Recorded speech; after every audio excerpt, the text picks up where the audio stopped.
하나님 믿고 살아가는 성도들에게 가장 큰 중요한 관심은 하나님 뜻을 이루어가는 데 있다라고 할 수가 있습니다. 어떻게 하면 하나님 뜻 가운데 살아갈 수 있을까? 하나님 뜻에 합한 삶을 살아갈 수 있을까? 이것이 성도에게 있어서 가장 중요한 것이라고 할 수가 있습니다. 우리는 살아가면서 매 순간 선택해야 되는 순간 앞에 설 때가 있습니다. 크고 작은 중요한 일들을 결정해야 되는 순간들 앞에 설 때가 있습니다. 그때 우리는 하나님 뜻을 물어보고 그 뜻의 인도를 구할 때가 있습니다. 그러나 정작 하나님 뜻과 상관없이 하나님 뜻을 말하지만 하나님 뜻과 상관없이 자신의 생각과 자신의 신념과 자신의 철학과 자신의 사상에 따라서 결정하고 살아갈 때도 없지 않아 있습니다. 내게 유리하면 하나님의 뜻이라고 말하고 내게 불리하면 하나님의 뜻이 아니라고 말합니다.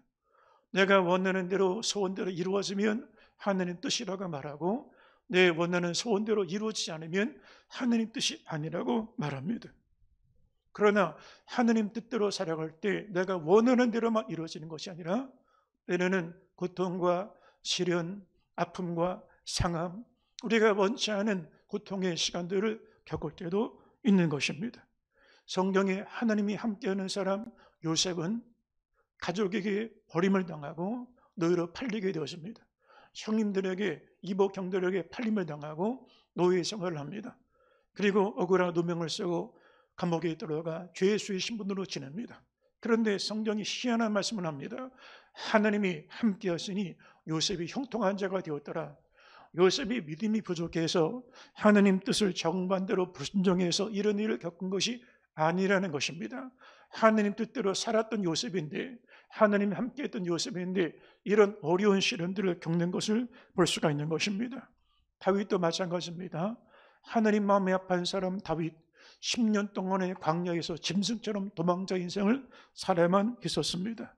사울의 이 군사들의 쫓김을 당하여 자신의 고향 땅을 지척에 두고도 갈 수가 없고 자신의 부모 형제도 죽임을 당할 것을 염려하여 모압 땅에 망명을 시켜버립니다. 그리고 1년 4개월 동안의 국경을 넘어서 용병 생활을 하고 망명 생활하는 그런 다윗의 모습을 보게 되어지는 것입니다. 다윗이 하나님 뜻을 몰랐습니까? 하나님 앞에 불순종했습니까? 믿음이 부족했습니까? 기도를 못했습니까? 그렇지 않습니다. 하나님의 마음에 합한 사람 다윗이라고 그랬습니다. 우리가 하나님 뜻대로 살아도 광야를 경험할 수가 있고 사람들에게 우겨쌈을 당할 수가 있다는 사실을 말씀하고 있는 것입니다. 예레미야가 마지막 유다의 멸망 시대를 살아가면서 예루살렘의 멸망과 성전이 무너질 것을 이스라엘 백성들 앞에 전했습니다. 모든 선지자들이 유다는 끄떡이 없다, 성전이 있으니 하나님 성전을 보호하실 것이라고 예언할 때 예루살렘 선지자는 바벨론에게 항복해라, 너희는 반드시 바벨론 땅에 포로로 끌려갈 터이니 너희는 결혼하지 말고 자식들을 낳지 마라, 이제 얼마 되지 않아서 성전이 무너질 것이라고 예언을 했습니다. 그 시대에 모든 백성들이 원하는 메시지가 아니었습니다. 그러나 하나님 뜻을 바로 전하다가 예레미야는 결국 이 반역했던 사람들에게 애굽으로 끌려가서 포로들 가운데 함께 죽임을 당하고 삶을 마감하는 것이 예레미야의 마지막 죽음이었습니다. 성경의 이사야 선지자도 마찬가지입니다. 이사야는 요담, 우시야, 요담, 아하스, 히스기야 때까지 말씀을 전했습니다. 왕실 예언자였습니다. 그러나 이사야가 하나님 말씀을 전했을 때 이사야가 편안하고 성공적인 목회적인 삶을 살아간 것이 아닙니다. 이사야의 마지막은 목이 잘려 참수당하고 순교의 제물로 이 땅에서 생애를 마감한 것이 이사야의 마지막 죽음이었습니다. 하나님 뜻대로 살아갈 때 우리가 생각하는 것처럼 쉽고 편안한 것, 성공하고 원하는 것을 누리고 명성을 쌓고 유명해지고 높은 자리에 올라가는 것, 내가 원하는 소원을 이루는 것이 하나님의 뜻이 아니라는 사실을 성경은 분명히 말씀하고 있는 것입니다. 오히려 하나님 뜻대로 살아가기 때문에 미움을 당할 수가 있습니다. 하나님 뜻대로 살기 때문에 거절당할 수 있습니다. 사람들이 여러분을 배반하고 떠날 수 있습니다. 죽음 앞에 내던져질 수가 있습니다. 요한복음 15장 18절 말씀에 세상이 너희를 미워하면 너희보다 먼저 나를 미워한 줄 알라. 너희가 세상에 속하였으면 세상이 자기의 것을 사랑할 것이나 너희는 세상에 속한 자가 아니요 도리어 내가 너희를 세상에서 택하였기 때문에 세상이 너희를 미워하느니라 라고 말씀합니다.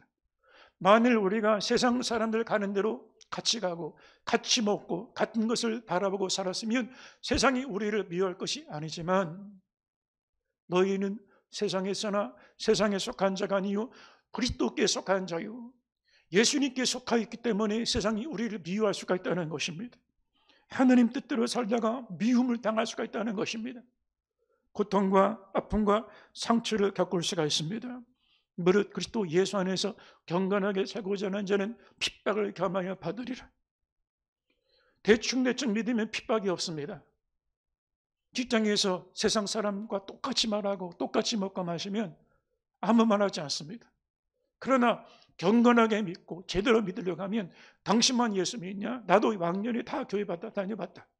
예수 믿는 사람 먹는 거 다 먹고 마시는 거 다 마시더라. 오히려 경건하게 살고자 할수록 더 핍박이 있고 더 모진 고초를 당할 수가 있다는 것입니다. 방영역이라고 하는 그런 선교사님이 있습니다. 지금은 목회하고 있습니다.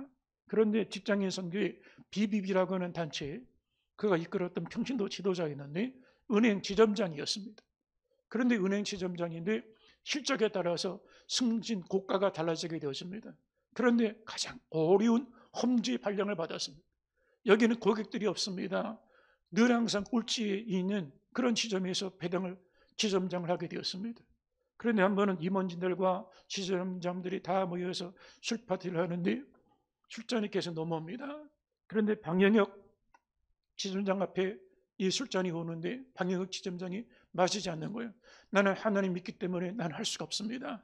그랬더니 건넸던 임원이 뺨을 후려 갈기면서 너만 예수 믿어? 나도 교회 집사야 라고 말하면서 뺨을 휘갈리더라고요. 뺨을 후려치더라는 거예요. 그날 마음에 큰 상처를 받아서 내가 이 정도까지 직장에서 버틸 수가 있을까? 내 아내도 당신 잘했다. 당신 믿으면 시켰으니 하나님 인도하실 것이다. 그런데 이상하게 그 지점에 하나님의 방법으로 희한하게 고객이 없는 지점인데 방영혁 지점장이라면 내가 믿을 수가 있겠다. 신앙이 있고 지조가 있는 사람이라면 나는 믿을 수가 있겠다. 그래서 거래처가 늘기 시작을 하는 거예요. 만년 꼴찌였던 지점이 이제는 월등한 실력으로 인정받는 지점이 되었습니다. 그런데 그 뺨을 흘려갈겼던 임원은 중도에 문제가 생겨서 거기서 강제 퇴사 조치를 당하게 되었습니다. 그리고 시간이 지나서 훗날 그게 뺨을 후려갈겼던 임원이 방영혁 그 선교사를 만났습니다. 마음속에 그 전에 받았던 상처가 막 생각이 납니다. 그런데 그 임원이었던 뺨을 후려줬던 임원이 방영혁 선교사에게 고개를 숙이면서 내가 잘못됐다. 내가 사실은 예수를 헛되이 믿었다. 당신이 옳았다. 말하더라는 거예요. 만약에 타협하고 세상 사람처럼 살았다면 아무 문제 없어요. 그러나 경건하게 예수 제대로 믿으려고 하니 어려운 일을 당하게 되어지는 것입니다. 우리가 하나님 뜻대로 살다가 버림당하고 우겨쌈당하고 답답한 일을 당하고 외면을 당할 수가 있습니다. 고린도서 4장 8절이 우리가 사방으로 우겨쌈을 당하여도 쌓이지 아니하며 우겨쌈을 당하고 다 막힙니다. 다 끊어집니다. 세상에 의지할 수 있는 모든 끈들이 다 끊어집니다. 답답한 일을 당하여도 낙심하지 아니하며 믿음 생활에는 답답합니다. 세상을 바라볼 때 낙심하지 답답한 일들이 생기게 되어진다는 것입니다. 박해를 받아도 버림받지 아니하고 거꾸로 뜨림을 당하여도 망하지 아니하고 바울이 하나님 뜻을 몰라서 이런 일을 당했습니까? 하나님 뜻대로 안 살아서 이런 일을 당했습니까? 기도가 부족해서 믿음이 부족해서 말씀을 우리가 따라서 순종하지 않았기 때문에 이런 일을 당했습니까? 하나님 뜻대로 살아가는데 오히려 이런 일들을 당할 수가 있다는 것입니다. 우리는 아무런 고통도 환난도 없으면 평안하면 그게 하나님 뜻이라고 말합니다. 그런데 고린도후서 6장 4절에 보니까 오직 모든 일에 하나님의 일꾼으로 자천하여 많이 견디는 것과 환난과 궁핍과 고난과 많은 견디는 것과 얼마나 많이 수모를 겪었으면 이런 말을 합니까? 환난과 궁핍과 고난과 편안한 잠자리에서 걱정 의심 없이 날마다 일용할 양식으로 부족함 없이 살아가고 유명해지고 편안한 잠을 자면 이게 하나님 뜻일까요? 편안한 잠을 마음에 평안하면 이게 하나님 뜻일까요? 고린도후서 6장 5절에 매맞음과 갇힘과 난동과 수고로움과 자지 못함과 먹지 못함 가운데서도 배부르고 쉽고 편안하면 이게 하나님의 뜻일까? 배고픔과 잠을 자지 못함과 그랬습니다. 잠을 자지 못했다는 것. 찬이슬이 가득한 감옥 맨바닥에서 죄수들의 신부들로 추위를 지어만 했고 지중해 한바다에서 유라굴로 풍랑을 만날 때도 있었음을 말씀하고 있는 것입니다. 사람들이 나를 알아봐주고 성공하고 이름을 날리고 유명해지면 이게 하나님 뜻일까? 바울은 예수 만난 이후에 유명했던 바리새인이 무명한 자가 되었습니다. 존경받았던 랍비가 만물의 찌꺼기 취급을 받는 업신여김을 받는 그런 종이 되고 말았습니다. 무명한 자 같으나 유명한 자요, 죽은 자 같으나 우리가 살고 징계를 받은 자 같으나 죽임을 당하지 아니하고 근심하는 자 같으나 항상 기뻐하고 가난한 자 같으나 모든 사람 부유하게 하고 아무것도 없는 자 같으나 모든 것을 가진 자로다. 이전에 바울은 모든 걸 가진 자였습니다. 명예와 이름과 지식과 재물과 로마의 시민권 다 가진 자였습니다. 그러나 예수 믿고 난 다음에 아무것도 없는 자 같으나 우리가 다 가진 자예요. 하나님 뜻을 이루어가는 길은 십자가를 길을 걸어가는 것입니다. 예수님은 하나님 뜻을 이루기 위하여 배반당함, 거절당함, 멸시당함, 버림당함, 종의 몸값에 팔림을 당하고 억울한 재판에 누명을 쓰고 십자가에 못질 당하되 양손 양발 대못에 박히고 창으로 찔리고 죽임당하는 고통의 순간을 겪어만 있었습니다. 우리를 향하신 하나님의 뜻은 십자가 길을 걸어가는 데 있습니다. 십자가 없는 것은 하나님의 뜻이 아닙니다. 지난 1월 7일 날 러시아 정교회는 성탄절 예배를 드렸습니다. 서방 기독교와 동방 정교회가 갈라진 이후에 서방 기독교는 12월 25일을 성탄절로 지키고 동방 정교회는 1월 7일을 성탄절로 지키고 있습니다. 그런데 푸틴이 참여한 중에 러시아 정교회 신도만 1억 명이 넘습니다. 그 최고의 수장이 러시아 정교회 총대주교가 축복하면서 푸틴이 참여한 예배를 드렸습니다. 그때 총대주교는 어떤 축복 기도를 했냐? 푸틴을 축복하고 러시아 전쟁은 정의로운 전쟁이다. 이 전쟁의 승리를 위하여 축복 기도를 해줬습니다. 그런데 같은 날 우크라이나의 독립정교회 수장, 우크라이나 독립정교회는 3,000명 신도가 있습니다. 이 정교회를 이끌고 있는 대주교는 우크라이나 국민들의 전쟁 승리를 위하여 축복 기도를 해줬습니다.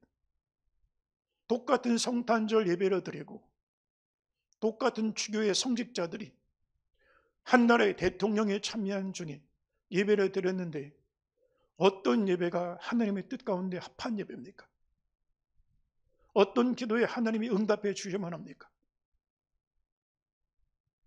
역대하 18장을 보면 이스라엘의 왕 아합이 유다의 왕 여호사밧과 사돈관계를 맺어서 결혼 정략 동맹을 맺고 그리고 아람 길랏 라못을 정복하기 위하여 아합 왕이 전쟁을 벌이려고 할 때 그 사돈이었던 여호사밧에게 말합니다.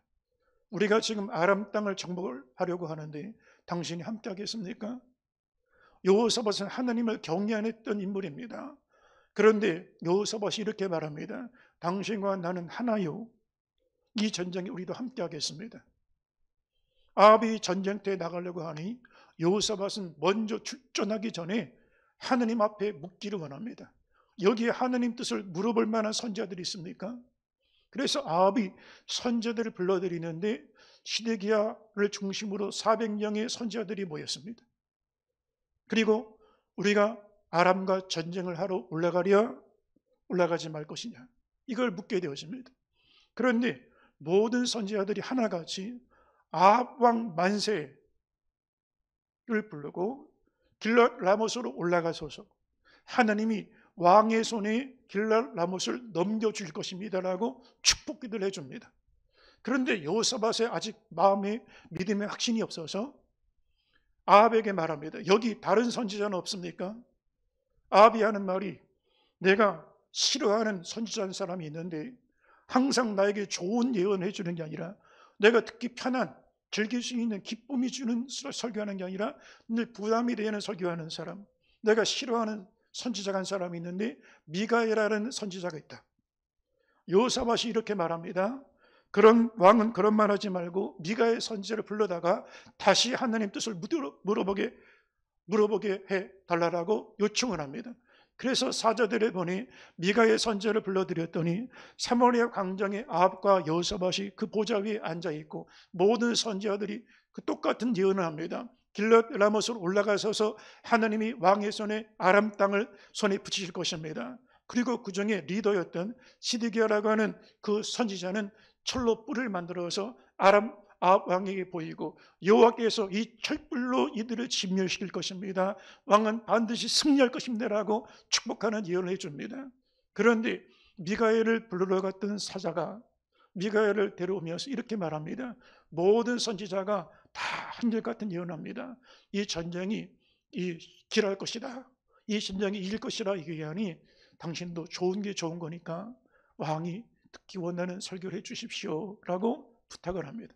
그런데 미가야가 내가 여호와의 살아계심을 두고 맹세하노니 하나님이 주시는 말씀만 전할 거다, 하나님의 뜻만 전할 거다.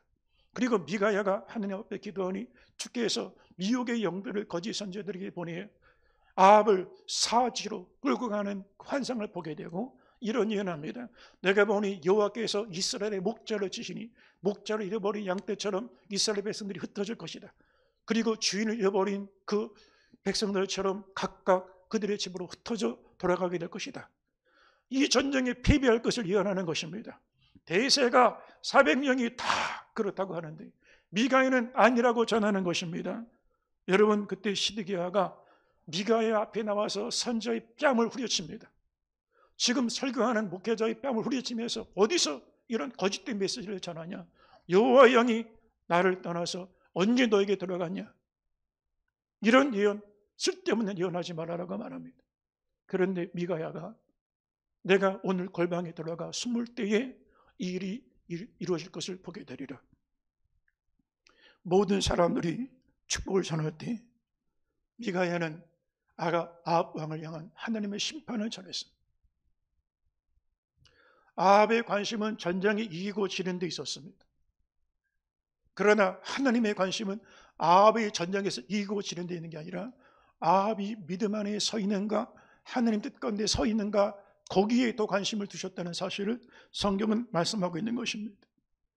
많은 이들이 내가 이루고 싶은 것이 이루어지면 하나님 뜻이라고 말하고 내가 원하는 대로 이루어지지 않으면 하나님 뜻이 아니라고 말합니다. 그렇지 않습니다. 하나님의 뜻은 오히려 우리 본능과 상반되는 곳에 있습니다. 우리가 원하는 본성과 정반대의 하나님 뜻이 있다고 할 수가 있습니다. 성령의 뜻은 우리가 원하는 소욕과 본성과 다른 것입니다. 축복받은 사람이라고 하는 시가 있습니다. 한번 들어보시기 바랍니다. 나는 성취할 수 있도록 강건함을 구했지만 주께서는 순종하는 겸손을 배우도록 나를 연약하게 만드셨습니다. 나는 위대한 일을 이룰 수 있는 건강한 육체를 구했지만 주께서는 더 나은 일을 할 수 있도록 나에게 연약함을 주셨습니다. 나는 행복할 수 있는 부유함을 구했지만 주께서는 현명하게 살 수 있는 가난함을 주셨습니다. 나는 칭찬을 구했지만 주께서는 하느님의 필요를 느끼는 연약함을 주셨습니다. 나는 기쁜 삶을 위하여 물질을 구했지만 주께서는 가난까지도 즐길 수 있는 삶을 주셨습니다. 나는 간구한 어떤 것도 얻지 못하였지만 희망 가득한 모든 것을 얻었습니다. 나 자신에게도 말하지 않은 기도가 응답되었습니다. 나는 모든 사람 중에 가장 풍족한 축복을 받은 사람입니다. 꼭 병이나 꼭 건강해야 하나님 뜻이 아니라는 것입니다. 질병에도 하나님의 뜻이 있다는 것입니다. 내가 행복해지고 부유해지만이 그것이 하나님의 뜻이 아니라는 것입니다. 우리 가난을 통하여 겸손을 배우고 지혜를 얻을 수 있는 또 다른 섭리가 있음을 깨닫게 되었다는 것입니다. 내가 이루고 싶은 것을 이루고 내가 되고 싶은 것이 되고 내가 가지고 싶은 것을 가져야 하나님 뜻이라면 그건 기독교가 아닙니다. 세상 종교입니다. 만일 세상이 환영하는 복음이라면 십자가의 예수가 아닙니다. 십자가의 예수는 어느 때나 환영받은 적이 없습니다. 왜 그럴까? 예수 그리스도는 어제나 오늘이나 동일하십니다. 마찬가지로 타락한 인간의 본성은 어제나 오늘이나 바뀐 적이 없습니다. 타락한 인간의 본성은 십자가의 예수를 원한 적이 한 번도 없습니다. 축복 충만 예수, 능력 충만 예수, 병 고치는 예수, 사업 대박 예수, 유명해지는 예수, 소원 성취 예수를 원하지, 만나와 매출하기를 주는 예수를 원하지, 십자가에서 나의 죄를 대신하여 피 흘려 죽임 당하시고 자기를 낳아주시고 복종하시는 예수를 원하지 않습니다. 그러나 하나님의 뜻은 십자가 위에 달리신 예수 그리스도를 통하여 나타내 보여주셨습니다. 십자가의 화목제물 되신 예수 그리스도의 보배로운 피를 통하여 우리를 죄와 사망에서 구원하시는데 하나님의 뜻이 있습니다. 십자가는 붉고 붉은 피만큼이나 선명한 하나님의 뜻입니다. 하나님의 뜻은 십자가만큼 분명한 것이 없습니다. 십자가만큼 선명하고 분명하고 확실하게 우리 가운데 나타내 보여주시는 것입니다. 로마서 5장 8절이 우리가 아직 죄인 됐을 때에 그리스도께서 우리를 위하여 십자가에 죽으심으로 하나님께서 우리를 향한 사랑을 확증해 주셨다. 확증이라는 말이 무슨 얘기입니까? 증거를 보여주시고 확실하게 분명하게 선명하게 우리 가운데 나타내 주셨다는 거예요. 하나님의 뜻을 보여주셨다는 것입니다. 어떤 성도는 하나님의 뜻이 분명하지 않다라고 말합니다. 교회 다니는데도 하나님의 뜻을 잘 모르겠다고 말하는 경우가 있습니다. 하나님 뜻이 애매하다고 말합니다. 왜 그럴까? 하나님 뜻이 분명하다고 하는 성도와 분명하지 않다고 하는 그 이유가 있습니다. 하나님과의 믿음의 관계가 견고하면 하나님 뜻이 분명하고, 하나님과의 관계가 멀어져 있으면, 지금 관계에 무언가 문제가 있으면 하나님 뜻을 분명하지 않고 깨닫지 못하는 상황이 놓이게 되어지는 것입니다. 부부가 관계가 견고하면 눈빛만 봐도 압니다. 숨소리만 들어도 압니다. 지구편 반대편에 있어도 무슨 생각하는지 다 알고 있습니다. 그런데 부부가 사이가 멀어지면 수십 년 살아도 늘 동상이몽입니다. 딴 생각합니다. 서로 생각을 모르고 살게 되어지는 것입니다. 신앙생활도 이와 같습니다. 하느님과 우리 사이의 관계가 바로 세워지면, 올바른 관계가 되면, 믿음의 관계가 되면 하나님 뜻은 분명합니다. 선명합니다. 확실한 증거가 있습니다. 믿음은 실상이고 보지 못하는 것의 증거라고 그랬습니다. 믿음이 애매한 게 아닙니다. 그런데 믿음이 소원해지고 하나님 앞에 죄를 인하여 불신정하고 성령 거스리고 내 마음대로 믿음 생활하고 육신적으로 살면 하나님과 점점 멀어지고 성령을 소멸하고 말씀과 상관하는 길을 걸어가는 육신신자가 되면 하나님 뜻을 모르며 살아가게 되어지는 것입니다. 하나님의 뜻은 불변적인 뜻이 있고 가변적인 뜻이 있습니다. 여기 잠깐 화면을 보겠습니다. 블레와 텔레마라고 하는데, 블레라고 하는 것은 절대적인 뜻, 세상 끝날까지 변치 않는 뜻, 이건 바꿀 수 없는 뜻을 말합니다. 그리고 두 번째 텔레마라고 하는 것은 허용적인 뜻, 가변적인 뜻, 하나님의 뜻을 돌이킬 수 있는 그런 뜻을 향하여 말하는 것입니다. 남자아이를 잉태했는데 여자아이로 바꿔주세요, 이거는 안 됩니다. 블레입니다. 절대적인 것입니다. 창조 질서, 절대적인 것입니다. 봄, 여름, 가을, 겨울 하나님의 질서로 정해놓으신 것입니다. 율법 가운데 주신 것, 천지가 없어지기 전에는 율법의 1.1획도 없어지지 아니하리라. 십계명은 세상에 지난다 해서 변화되는 게 아닙니다. 이건 절대적인 것입니다. 우리나라 국회에서 간통죄 폐지를 만들었습니다. 그렇다고 해서 십계명의 7개 간음하지 말라고 하는 죄에 대한 계명이 없어지는 게 아닙니다. 불변하는 것입니다. 텔레마, 이것은 가변적인 것입니다. 하느님의 뜻을 바꿀 수가 있는 것입니다. 니느웨 성의 심판을 작정하셨지만 요나의 전도를 듣고 니느웨 모든 성 사람들이 금식을 하고 회개하고 통곡하고 돌이킬 때 하나님이 진노의 손을 거두시고 그 땅을 보호해 주셨습니다. 심판을 거두어들이셨습니다. 히스기야가 죽을 병에 걸렸을 때 성전에 올라가 벽을 바라보고 눈물 뿌려 금식으로 기도할 때 히스기야의 통곡하는 기도를 드시고 하나님의 뜻을 돌이키사 15년 수명을 연장시켜 주셨습니다. 하나님은 이처럼 우리 기도를 통하여 뜻을 돌이키실 때가 있습니다. 예레미야 18장 8절을 보니까 만일, 성경을 한번 띄워주세요. 만일 내가 말한 그 민족이 그의 악에서 돌이키면 내가 그에게 내리기로 생각하였던 재앙에 대하여 뜻을 돌이키겠고 그랬습니다. 악인이라 할지라도 하나님 말씀을 듣고 통곡하고 회개하고 죄에서 돌이키면 내가 그 심판을 거두어 재앙을 거두어 드리겠다. 재앙을 돌이키겠다는 거예요. 그러나 의인이라 할지라도 하나님을 거역하고 말씀을 거역하고 믿음에서 떠나 악행을 하게 되어지면 이전에 행했던 의를 다 잊어버리가 되고 하나님이 그를 심판하실 것이라고 말씀하는 것을 볼 수가 있습니다. 이처럼 하나님께서 우리의 기도와 삶의 모습을 통하여 뜻을 돌이킬 때가 있는 거예요. 우리는 매 순간 살아가면서 하나님의 뜻과 나의 뜻 사이에 분별이 필요한 것입니다. 이것이 하나님의 뜻인지 내가 원하는 것인지 하나님의 뜻인지 사람들의 뜻인지 분별해야 되는 것입니다. 로마서 12장 1절로 2절 오늘 본문 말씀입니다. 다 같이 한번 읽어보겠습니다. 그러므로 형제들아 내가 하나님의 모든 자비하심으로 너희를 권하노니 너희 몸을 하나님이 기뻐하시는 거룩한 산제물로 드리라. 이는 너희가 드릴 영적 예배이니라.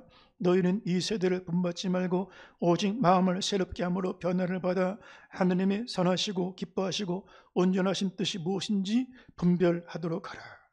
할렐루야. 하나님 뜻을 분별할 수 있는 지혜를 구할 수 있게 되기를 주의 이름으로 축원합니다. 어떻게 하면 하나님 뜻을 분별할 수 있을까? 성령은 하나님의 영이요 하나님 마음의 깊은 끝까지 통달하신 영입니다.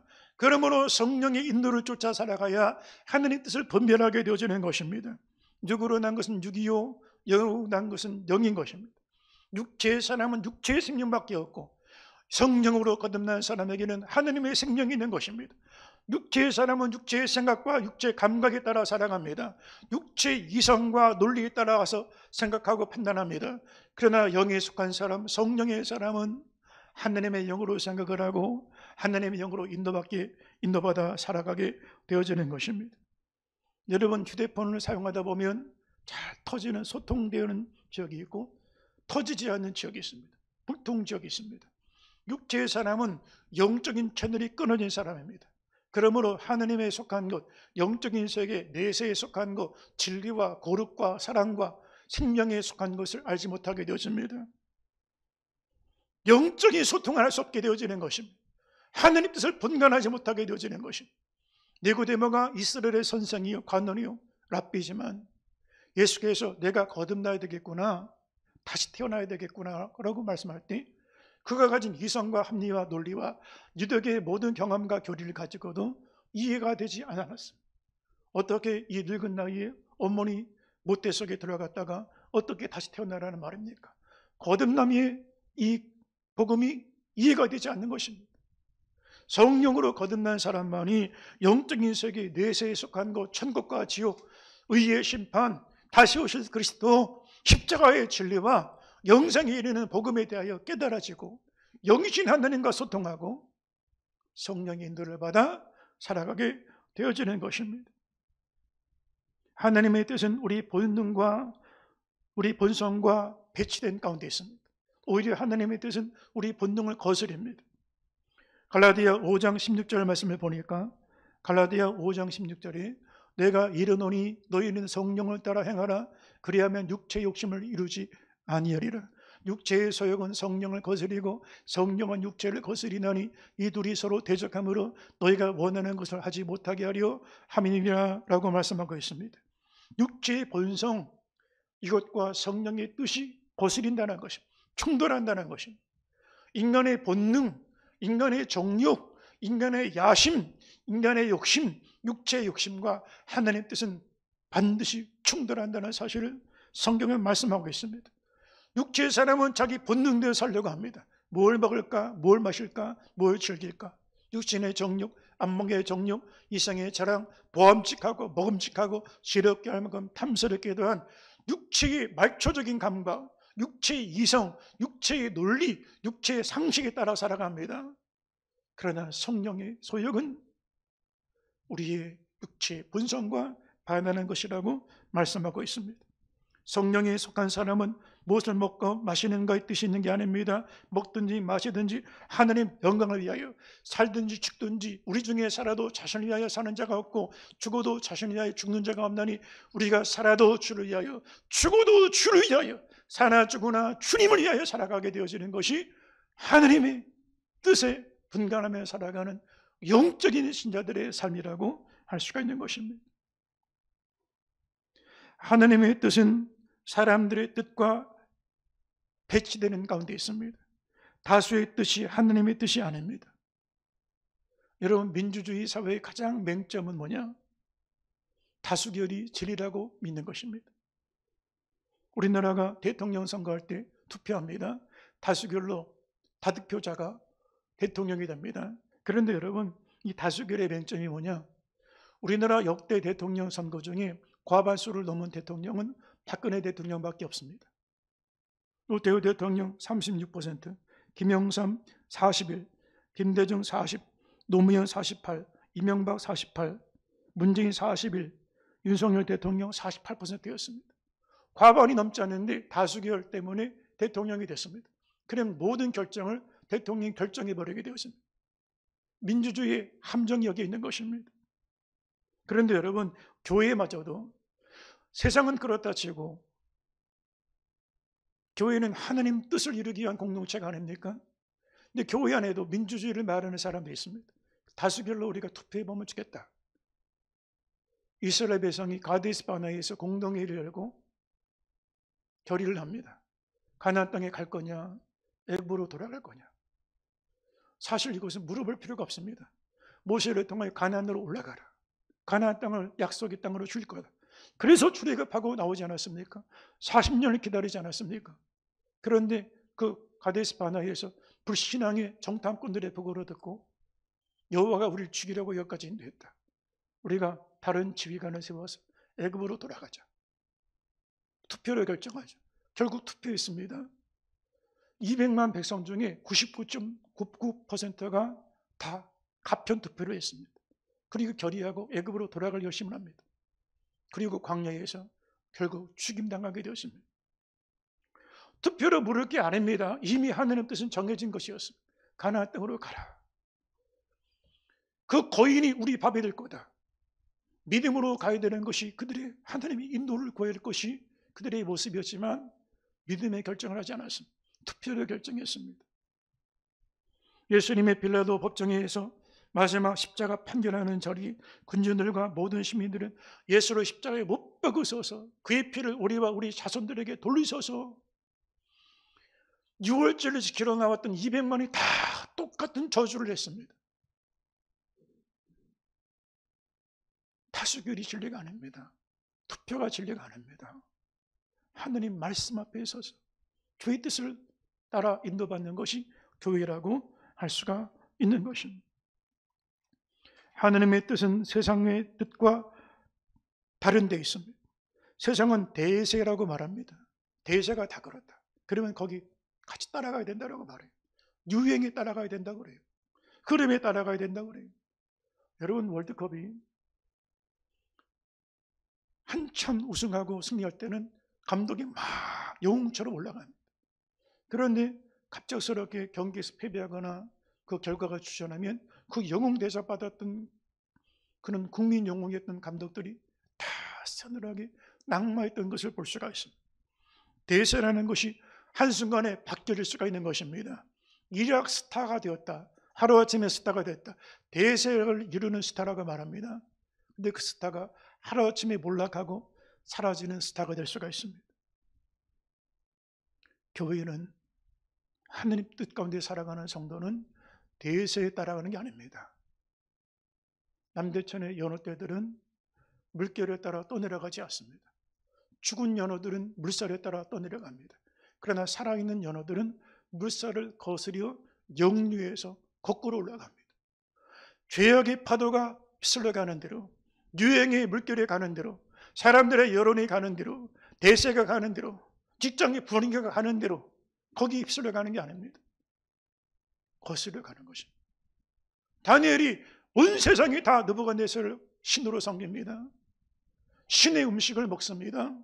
다니엘은 먹는 문제부터 구별했습니다.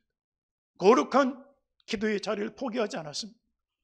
신상 앞에 무릎 꿇지 않았습니다. 세상에 다 대세가 그래도 다니엘은 거룩한 믿음을 지키고 거슬러 올라가는 믿음의 길을 걸어갔습니다. 하나님의 뜻인지 마귀의 뜻인지 분간해야 됩니다. 하나님은 인격적인 분이십니다. 우리에게 인격적으로 다가오십니다. 강요하지 않습니다. 강제하지 않습니다. 하나님은 사랑이십니다. 그런데 마귀도 우리 인격을 통하여 역사할 때가 있습니다.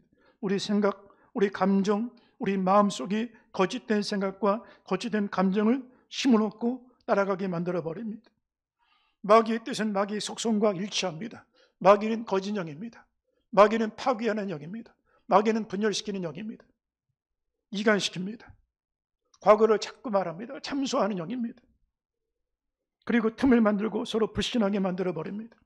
중상모략하게 만들어버립니다. 시기하고 실토하게 만듭니다. 성경을 보니까 사람이 성내는 것이 하나님 의를 이루지 못함이니라.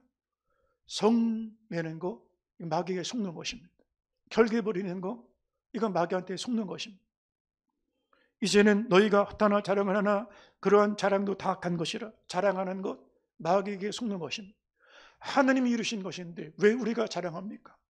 내세울 게 뭐가 있습니까?